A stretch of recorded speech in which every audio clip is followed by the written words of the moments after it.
Okay. You're a sneaky one. You want to learn how to win at chess really fast and without having to study much? That's not how it's done. However, you're in the right video where I'm going to teach you how to win in just 6 moves. But listen to me, it's not just going to be a quick checkmate if your opponent falls for it.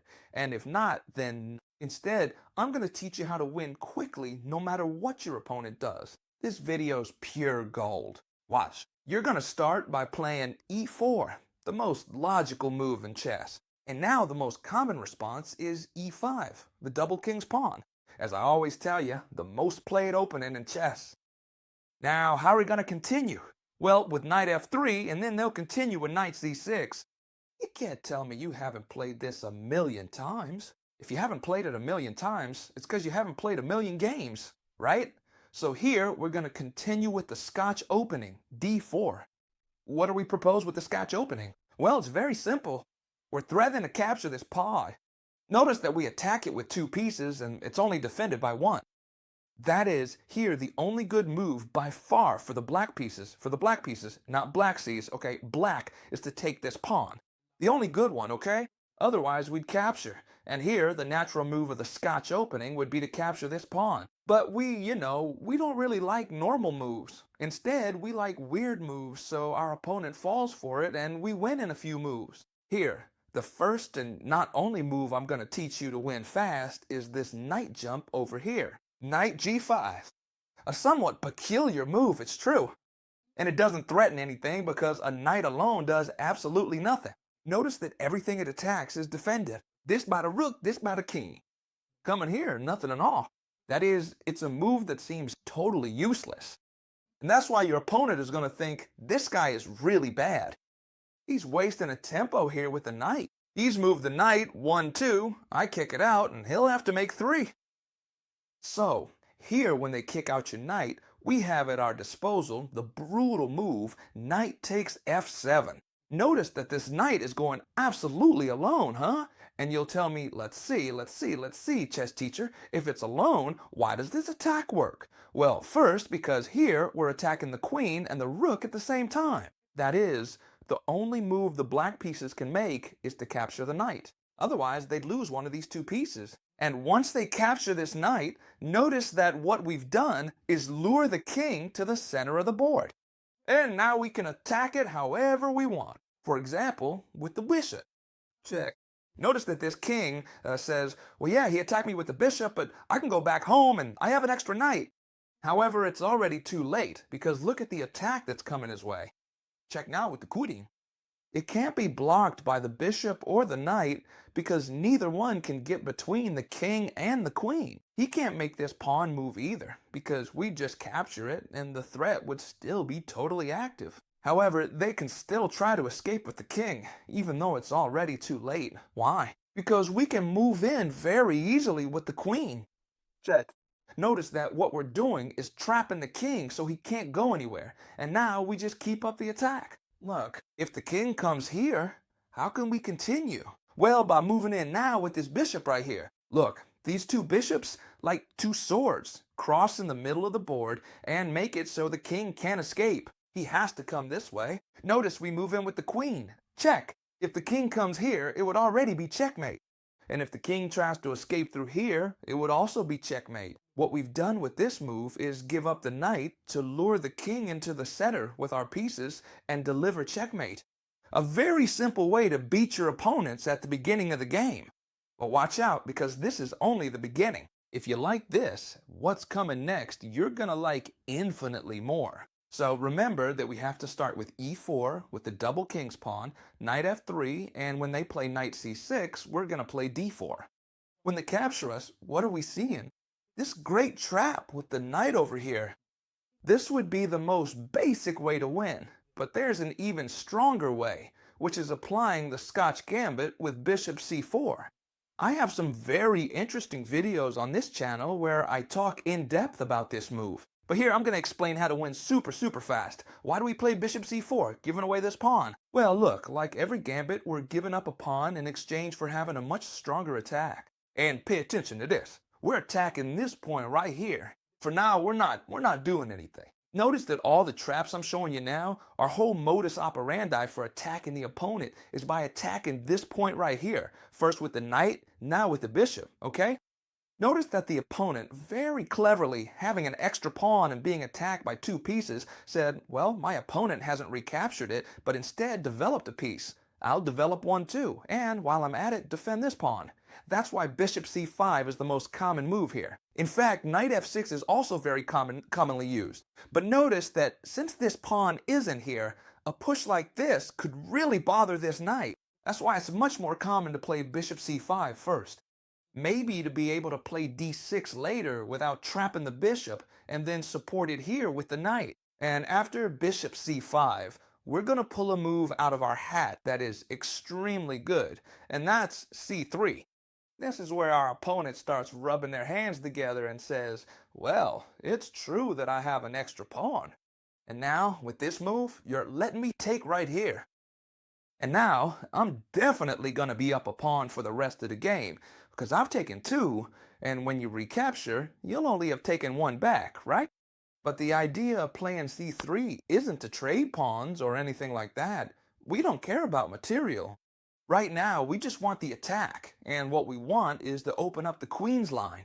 Look, some very important. If your opponent doesn't take, it's fine. We'll take instead, and look at this spectacular center. Same pieces, same pawns, and we have a center that's 1,000 times better than our opponent's. That's why they take here, right?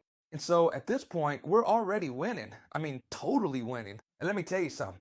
And I'm not just saying this to make you believe it.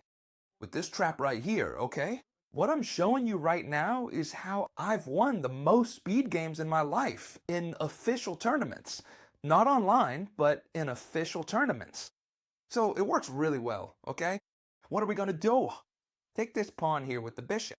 We're just giving away this bishop. A spectacular bombshell. Remember how we gave away the knight before? Now it's the bishop, but for the same purpose, to deflect the king, okay? Look at how important that square is. And now we bring in the queen, check, and we're going to take this bishop here, okay? But notice we're not going to take it right away.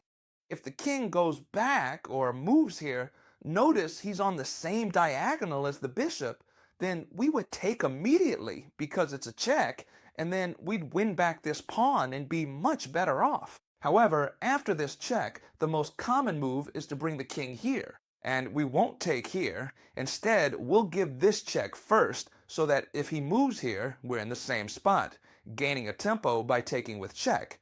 Or if they make the logical move g6, they'd be weakening this diagonal. And now, by taking this bishop, we've simply opened this diagonal for the rook. Notice that even if they take this pawn, we'll be 1,000 times better because our bishop controls the longest diagonal. You might say, hey, they don't have to take. They have many other options, right? For example, queen e7. I want to trade queens. I'm attacking you here. It seems like a much more logical move. However, what we'll do is win back this pawn with the queen. Notice we're even on material, so our gambit worked to get the material back. And not only that, we're 1,000 times better. And you'll say, hey, chess teacher, you're hanging this pawn, and it's even checking the king. So what should I do? The good move seems to be this one, right? Yes, but watch out for the storm move of the position, which is king d1. A spectacular move. First, he can't check you with anything because we have everything covered, believe it or not. And second, we're leaving this strong line to place our rook, pin the queen, and win it because she can't move with the king behind her. So he'd have to move the queen. The only square for a check is right here. Even if it looks good, it's silly because we just block with the bishop. And notice that now we're threatening to come through here again. We're also threatening the rook. The threats are multiple. A totally impossible position, I'm telling you, to win with the black pieces and very simple to win with the white pieces. They should cover from this threat, which notice is almost impossible in any way, if not completely impossible. If they cover with the knight, we capture. If they cover with the knight, we capture since we have the other knight. And if they cover here, same thing. In other words, they're going to lose the game. Please, everyone pay attention because now comes the best part of the video, without a doubt. If anyone leaves now, they're going to miss the best part and won't be able to sleep tonight. Notice why this is going to be the best one. Knight f3, knight c6, we're going to play d4, up to here, everything's the same. And when playing pawn takes pawn, we'll continue with the attack of the Scotch Gambit, hitting this point here, okay? Notice that I told you before about knight f6, which is also a very common move. And I mentioned, if you've been paying attention, that the move e5 was a very powerful move. But here, I'm going to show you a move that's even more so, and you're going to love it. Notice that here, we have the typical move of knight g5, hitting this point here. And you'll tell me, chess teacher, this is the fried liver attack. It's more than punished with the black pieces. Even you've taught me on the channel how to punish this attack. But notice that in this position, it has a fundamental variation that's going to make you win against all your rivals. By the way, you're watching this video calmly in your bed, on your sofa, right? It turned out great. You don't have to do anything. But I've put in a spectacular amount of work so that you can watch it totally for free and with this quality. So, how about giving me a big thumbs up? It doesn't cost you anything, man, or a comment, whatever you want. Thank you very much, friend. By the way, here, how can they stop this attack here? Well, they only have one move, and you'll agree with me that the only one is to play d5. You'll tell me, very simple, I capture it with the pawn, and when they capture it with the knight, I capture this pawn with the knight, right? Well, no, friend, here you'd lose the game. You haven't been paying attention, here you lose the game. It's true that you attack the queen and you attack the rook, and if they capture you here, you could enter with the queen, hit here. Careful, you've gotten ahead of yourself. When taken here, they could play queen e7, intermediate check, and on the next one, take your knight. And you, as white pieces, would lose the game. That's why careful, because here, when performing, I'll show it to you again so you understand. When playing d5 and making these changes, we shouldn't capture here. But we have the secret move, castling. What a beastly move, right? Well, pay attention to one thing. Here, what are we threatening? Rook 1, entering with the rook, this king will be in a very bad spot. If I ask you here, what move would you play to develop pieces, avoid this attack, be able to castle quickly? Surely all of you would tell me bishop e7. And it's a very logical move. Why? Because I want to castle fast before you attack me, or before you defend.